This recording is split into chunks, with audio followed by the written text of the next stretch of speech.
What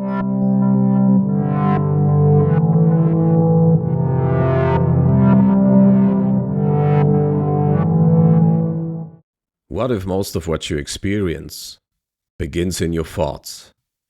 Thoughts shape your emotions. They influence your decisions.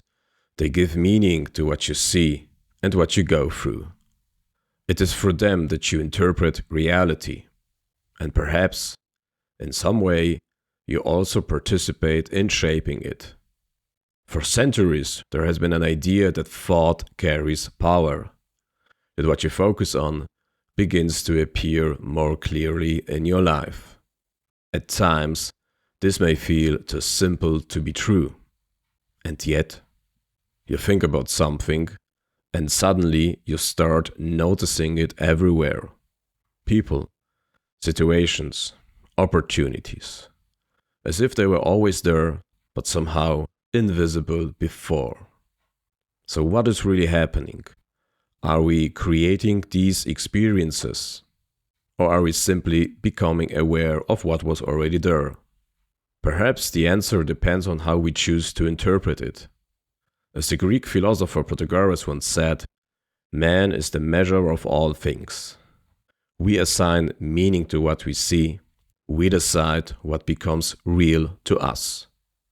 But if that is true, then another question arises. Do we always think in ways that serve us? What happens when our thoughts are filled with fear, frustration, or doubt? Do we reinforce those states simply by returning to them again and again? Some would say this is just reality. Better stay realistic. Maybe.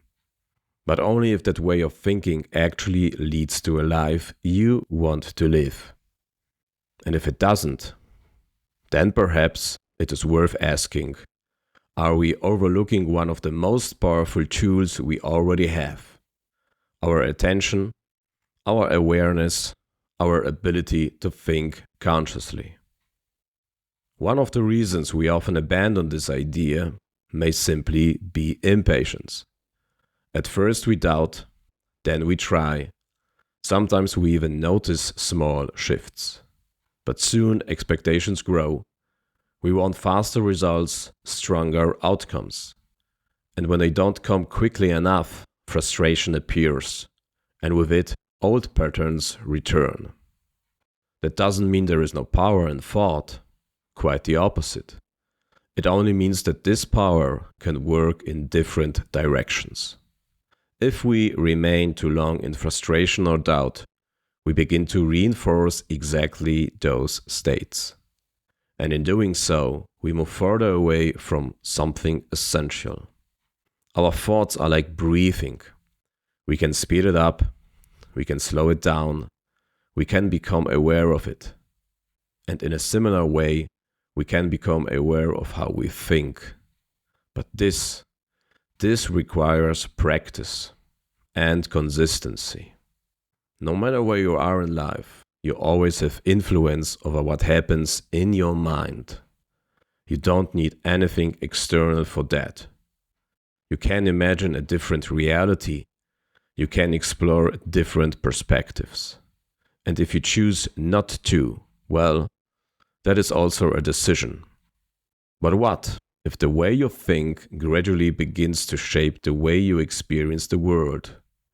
What if the inner world starts reflecting in the outer one? Wouldn't it be worth exploring? So try again. Think more consciously. Observe more carefully. Not as a belief, but as a process. Explore different perspectives. Question what you assume to be true. And most importantly, learn how to think in a way that supports you. This is Gabriel from Thinking Mind. Join me on a journey to better understand how we think and how it shapes the way we experience reality.